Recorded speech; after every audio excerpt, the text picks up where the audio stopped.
Thanks to the supporters of channel member Dark Fox. I don't know what you want from me, folks. We're in the clickbait league this year. Apparently, it was hashtag United yesterday, Farnham Town today. Obviously, we had to put the sidemen on the thumbnail. I'll level with you. Don't even know who those guys in the thumbnail are. My thumbnail guy said, "Hey Kev, Farnham Town are the team the sidemen have worked with. Shall I put them on the thumbnail?" They literally could be anybody on that thumbnail. No idea. I mean, you all saw in the intro video to this series that apparently they were in it because Farnham applied to be part of the process, and I didn't know I don't know who they are. Sidemen. Hello and welcome to part 39 of Wembley to Wembley. I'm Kevin. As you can see, we're top of the league by miles. We're having a lovely old time. Today we play Jersey Bulls and Farnham Town. We've played a lot of football since the last episode, mainly because it's two reasons. Second season in this league. So I always, once we've done a season in a league, do try and get through the league a little bit quicker in subsequent seasons so we don't end up doing something crazy like 30 episodes in one division. That would be bonkers. But also because we were in such good form, it was kind of like, well, I want to wait until we've got an interesting match that we might lose to show you, because we haven't actually lost a game in the league yet. We're nearly halfway through the season and we are currently invincible. But today, Jersey Bulls are third, Farnham Town are fifth. They're two teams that have a genuine chance to beat us. So I figured they'd be a little bit more competitive than coming back for all these matches. As you can see, we won relatively easily, although we did have a little bit of a mini wobble in there. And Fisher, at the time, weren't directly behind us. Oh, they were. Were they top of That's why they weren't behind us, because they were top of the league when we played them, maybe. So Fisher, we struggled with a little bit. But I think Jersey Bulls and Farnham likely to be more competitive matches. But as you can see, look at that. Look at that form. Look at it. It's beautiful. Beautiful, beautiful form. You do have to factor in the fact Fisher have got 2 games in hand, although we have a better goal difference. So as it stands at the moment, even if they won their 2 games, as long as they didn't destroy their opponents, we'd remain top of the league. We are all about getting promoted this year. That is the goal. If I don't get promoted this year, you have my permission to call it a bottle job, because we're excellent. And Tom Best, we've said it before and we'll say it again, Best is best. Look at the state of him. 14 goals from 16 starts. Bearing in mind, this lad's playing on the right wing. He doesn't play centre forward for us. 19 goal contributions in 16 matches. In his 16 matches, he's been man of the match in half of them. And he's averaging 7.96 as his match rating. He is far too good for this level. It is absolutely absurd. He's had his contract extended. Not only that, he's developing a little bit of value as well. So we've got him here for at least the next year and a half, 2 years. And if he leaves in the meantime, we could genuinely get a decent fee for him. And obviously, if we get promoted this year, we'd like to think he'll lead us to promotion. If we get promoted this year, his value should go up again. We might actually make some money off of Tom Best as well, which is kind of unheard of at this level. But as you can see, joint second top scorer, top average rating by miles. He is just absolutely awesome. Best is best. It makes me want to put the shirts back on sale so we can all get a best shirt. But let's hope he carries that form on today against Jersey Bulls. This is the team, and it's a very, very settled side. The one difference, I think, from the last time you met the team is we've signed this guy, Ali Felipe. You'll remember in the last episode, we got an injury to one of our midfielders. AD Burton-Jones got injured for the season, and we chose not to send him to a specialist. Because of that, he's now going to return from his broken leg at some point where it says on it, 3 to 8 months. So he could be back in January. He might not be back before the end of his contract. I guess we'll find out. But because of his injury, we did sign Ali Felipe on loan. Although we've not really used him massively because the team has been so settled without him. So this is our team. It's Smalley. We're calling him Smalley, aren't we? I just instinctively call him Smally because of I think the E makes it Smally. I'm not an English expert. Smalley in goal, a back four of Gibson, Easton, Riley and Leroy, Rowan Felipe in midfield, Giles, Wright and Best behind Butterfield up front. And with all the fuss about Tom Best, haven't mentioned Jack Butterfield yet, but when we signed him, we hoped he would be our great goal scorer. He's not doing too badly either. Across all competitions, 18 goals from 25 appearances, 12 in the league, And yeah, he's rattling in the goals as well. So between the two of them, we are scoring goals for fun. And hopefully we'll carry on doing it today against a Jersey Bulls team who will probably feel like they need a win themselves just to stay in the automatic promotion hunt, because we are playing so well and we've been unbeaten for so long that there is a very real danger of us just running away with it. And it's all down to Jersey Bulls and Farnham Town today to kind of drag us back and keep us in the pack. If these two let the rest of the league down today, we do start to pull clear. And at that point, it should just be, easy. That goal was disallowed. I don't care for that at all. But I would love a relatively stress-free season. We've not won a league yet in this series, and I think this is. I'm in two minds. Is this the best team we've put together, or have we just got a player who's far too good for us? To be fair, we had him last year, so it's not just him. But I think getting him and Butterfield combining, Wright and Giles are certainly doing their bit as well. That front four is the best attack we've had in the series by a long, long stretch. Poor old Anton Canerva doesn't get a look in anymore. The defence and the goalkeeper are much stronger than we've had before. Slight question marks over the midfield.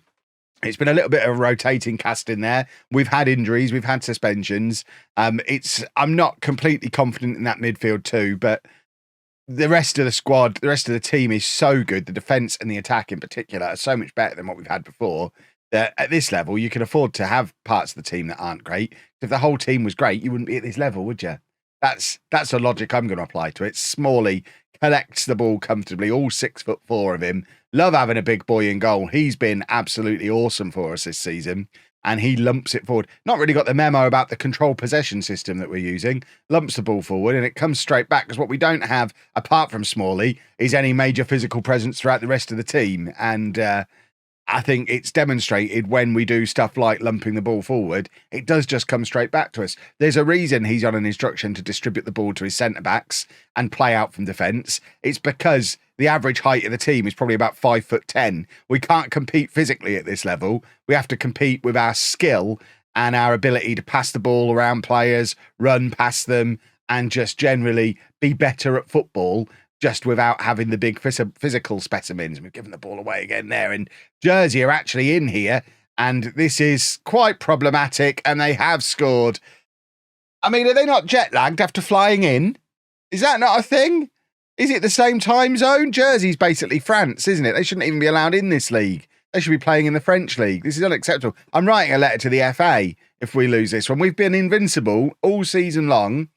I know I said I wanted to come back to a match that's got a little bit of jeopardy, but I don't want this much jeopardy. Full disclosure, Football Manager, if you're listening, I still want to win the football match.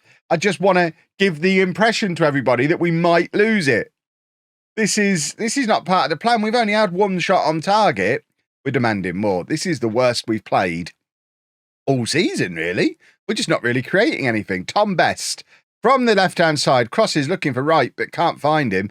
I mean, I've just talked to you about Best averaging basically an 8 over the course of the season. He's posting a 6.4 at the moment. I'm not quite sure what's going on. Right, Leroy at right back, plays it forward, looking for Best, and Best does slip past his fullback. And here's his opportunity to get his usual goal. Best into the area, and Tom Best gets his 18th goal of the season. He's not been noticeable throughout the entire match so far, but he only needs one chance, and he's grabbed himself the equaliser. Best is best, as we all know. He does brilliantly to get away from the defender there. And once he's running at defences, they don't stand a chance. It's like, when you were at primary school and you were in like year 4 and a year 6 boy would come and play football with you in the playground because he didn't have any mates in his own year. So he was a bit rubbish at his level. But when he came down to play with the kids 2 years younger, he'd just do that bit where he'd get the ball and run around them and no one could tackle him. That's what Best looks like when he's got the ball. That's annoying. I'm telling you stories from my youth, and all of a sudden we're conceding a goal again. We did stay on attacking. Maybe we're demanding more again. We need another Best moment. Even with his goal, he's only up to a 7.1, which again is an under par performance from him. Can we criticise his performance with him? If someone plays a full 1 point below what they usually play, surely you can have a moan at him about that, can't you? Butterfield with the corner, Riley with the header. I mean, it's a very good header and a very good save as well. Riley's only about 5'10", 5'11", I think, but he's connected with that very solidly, and it is a very good save. The aliens are in, everybody. Butterfield with the cross again, once again looking for Riley, and it ends up with Easton, and he heads over the crossbar. Right, we're going to have to make some changes. This is quite an alien situation. Talking of aliens, quite an alien situation for us. Felipe, I'm not that impressed with. Macaulay can come on for him. We'll swap those two over. That's been a more common combination we've had in midfield this season. And Butterfield and Giles have both been really poor. We have got Scott McConnell, who we took on loan earlier in the year. We've not really had to use him very much, but he has come off the bench a couple of times and grabbed goals. So he's got something about him. I think we bring him on for Butterfield and hope that he can weigh in with an equaliser, because I would hate to lose my invincible record. I want to do the Invincibles. It's very rare you do an unbeaten season on Football Manager. I thought this might actually be the year. We've been playing so well, but once again, I'm the victim of the RNG. I'm blaming it on that, not my own tactics. I've closed the game and opened it up again. You can see I'm in a different T-shirt to yesterday. There's been a period of not playing the game, and never close the game when you're on a winning streak, boys and girls, and this is a perfect demonstration of it. Right. I mean, none of these are making much. We'll bring Chadder on. He's a bit more attacking than Gibson, but I suspect we're about to take our first defeat. We're going to go very attacking, mainly because we want Smalley forward for the corners, because he's the only guy we've got who's a big physical presence. So get him up for the corners and see if he can grab us an equaliser. Easton finds Chadder to right, who's got in behind here. There's a man in the middle. I think it's McConnell who's available. We find McConnell, and there is the equaliser. He's done it again, coming off the bench, grabbing us important goals. It's not the first time this season he's done it, and that is a huge, huge goal for us when it comes to us trying to finish unbeaten for the season, which, in addition to getting promoted, I've decided that's the season goal now. So drop back to our usual positive mentality. Jersey are going to feel a little bit hard done by not to come away with all 3 points from this. We have been poor today, but we've dragged ourselves back into it in this second half, and I guess 2-2 on reflection is a fair result, but we've got to be winning our home games. If we're going to win the league, we've got to be winning our home games. And now we have another one against Farnham, who, in another universe, we could be managing in this series, because they did apply for the process. And let's go beat them, I guess.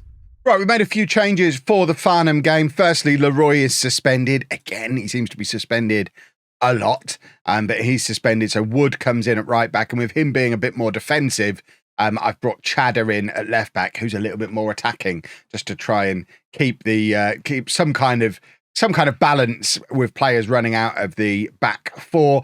We've also taken Rowe out and brought Macaulay in. Rowe's played a lot of football and isn't in great form currently. To be fair, neither is Macaulay, neither is Felipe. I said it's the problem. The problem is the central midfield, and I'm just still not really settled on who the right guys to play in there are. If Burton Jones could hurry up and recover from his broken leg, that would be quite handy, but even he only solves half of the problem. And I think if we were to go out and sign some players, and we do have a little bit of budget to do it, it just seems silly to do when we're unbeaten. But if we were to go and throw a little bit more money at this problem, I think central midfield is probably where the money needs to be thrown. But that is your team. Hopefully, we perform a little bit better than we did in the game against Jersey. Certainly in the first half against Jersey, we were very poor. But if we can start a little bit brighter in this one, Farnham down in 5th place. I mean, we could basically push them out of the promotion race entirely if we can beat them today. Similar to what we did with Hashtag when we pushed them down there. Hashtag was second in the league at one point. So after we played them, they got up as high as second in the league. So they've had a little bit of a collapse recently, which is jolly nice to see, because the more teams playing poorly in our league, the more likely we are to win the league. And of course, that's what we want to do. Easton plays it forward to Riley, who lumps it forward. It's not the right move. Lumping it forward. I mean, right. We need to have a conversation. This is our instructions. Why do we keep doing that? We have got shorter passing, play ball out of defence, work ball into the box. What else can I do on here to tell them to stop doing that? They do it all the time. I mean, I could take the passing directness even shorter, but I don't want them to just do 3-yard passes, and I don't want them to never clear the ball. I just want, when they've got time, like we had just there, or when it's with the goalkeeper, don't just lump it forward. Our centre forward Jack Butterfield is 5'7". The players up there supporting him, Best's 5'9". Wright is, he's 6'1" to be fair. Maybe we need to push him a little bit further forward. Giles is 5'9". We're not winning the ball in the air when we lump it forward. Why do we lump it forward? How do I stop them from doing that? Oh, grah. Just Football Manager things, eh? What a frustrating little rascal of a game this can be at times. I realise we're playing in Tier 8, so sometimes their natural proclivities will take over, and even though they're told to pass it nicely, they'll just be like, ooh, Tier 8, kick hard, and just lump it up the pitch. But, that goal came directly from us giving the ball away. We lumped the ball forward, gave it straight back to them, and never won it back again, and they've scored a goal. So it is jolly frustrating. So I'm now blaming it on the RNG and that. Still not my fault. I'm telling them to do the right things. They're just not listening. Right, we're going to go attacking straight away in this one. We seem to be all right when we play attacking. We're demanding more. We can't be losing these football matches. We've been playing so well. I'm very upset about it. Although, to be fair, I did show you on the schedule those couple of matches where we just picked up draws. That was when we were playing against some of the better teams in the division. So it might just be that we thrash the teams below us, and when we play the teams at our level, we're not quite beating them. We're not quite good enough to beat them, maybe, but because we've thrashed the ones below us so much, it kind of makes up for it. We're consistent against the poor teams. Against the better teams, we are struggling, and we're 2-0 down here after 20 minutes against Farnham, and that unbeaten record really is looking like it's under threat today, because they're crossing the ball in against Smalley, just flaps at it. His confidence is gone. Oh, my word. He was catching them last episode, wasn't he?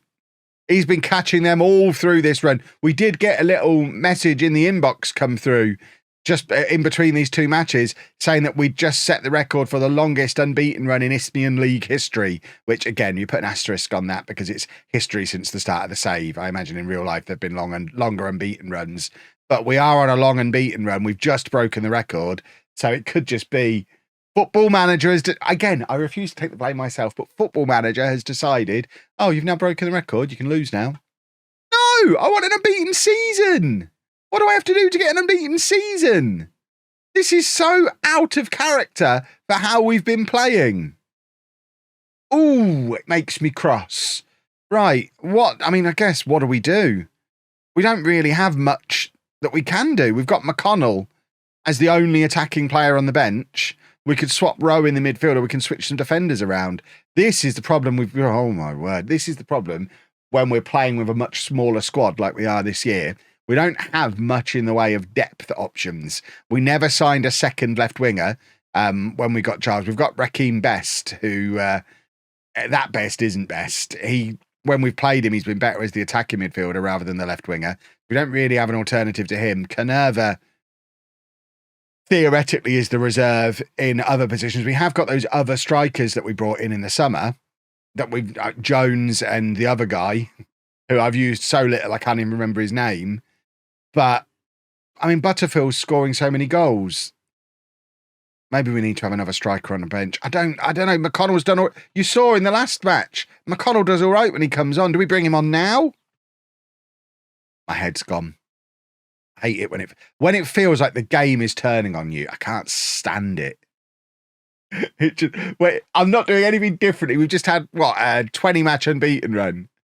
And I'm not doing anything different today to what I was doing in those matches. And it's like, what's this?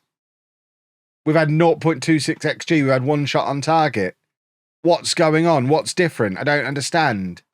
It's everything that was working. It's just decided it's not going to work anymore. Tom Best, we just talked about his incredible form that he's been in. Look at this. Look at it. And then these last couple of matches, he's been rubbish. Right, we've got one attacker we can bring on. 3 that we could potentially bring off, really. 4, Wright's not even been any good either. I guess Butterfield's the one that comes off because McConnell was a natural striker and Best is Best. He's just not playing very well today. Macaulay, not playing very... Now we're back to Rowe and Felipe, which is how we started the last match. We didn't like it then. So again, demonstrating the problems that we've got there in central midfield. And, Felipe's done quite well there, actually. Plays the ball forward, looking for McConnell, but can't find him. And I just want to keep shouting at the players because I'm very upset about what I'm seeing. So, well, there's the unbeaten record gone then. At least we can just focus on promotion this season now. I take it back. When I said the goal for the season is unbeaten and win the league, I was kidding. That was for entertainment purposes only, boys and girls. What I meant was we'll be happy if we just get to the playoffs because we'll probably win them. We're really good at the playoffs. It wouldn't be a bottle job if we didn't get promoted from here. Playoffs is good. We're only supposed to finish mid-table, remember? Never forget that. We were only supposed to finish mid-table. Right, Rowe to Wood, crosses it over, looking for Giles, who heads it back across goal rather than having the shot. He was scoring them 5 matches ago. It's like they've taken a little bit of a confidence hit. It's almost as if... Again, why is he not shooting there? It's almost as if the game has decided, now we've broken that record, we don't need to win anymore. It could never be that, though, could it? Right, well, we may as well change the left back then. That's, you know what? We'll change the centre back. We'll go wild. I'm not going to go very attacking. There's no point. We're 3-0 down. We're not getting back into the match. Fisher are losing, which I guess is a plus, because I was just about to say we don't want to concede even more goals and give Fisher the opportunity to catch up with us. I mean, they are still 2 games in hand and 4 points behind us. So if they win their games in hand, they are still going to go top of the league, but at least they're losing today. So that's a nice thing, I guess. Right, as it looks like we're entering a little bit of a wobble, I suspect we won't go quite so long before the next episode again now. So looking ahead at what we've potentially got, teams around us. I mean, when do we play Fisher or Horndean? Horndean we play there. Fisher, it's ages till we play Fisher. That might be a title decider at the end of the season. We play Farnham again away from home right towards the end of the season. I guess we'll come back somewhere in here. Mate, do we do another clickbait with hashtag? We might do another clickbait with hashtag. How many matches is that? That feels like it fits perfectly. We'll probably come back for hashtag again because I know what they are now. I'm an expert. I'm young and I understand things. If you've enjoyed that, please make sure you leave a nice big thumbs up on there for me. Subscribe to the channel for daily Football Manager videos. And thank you very much for watching.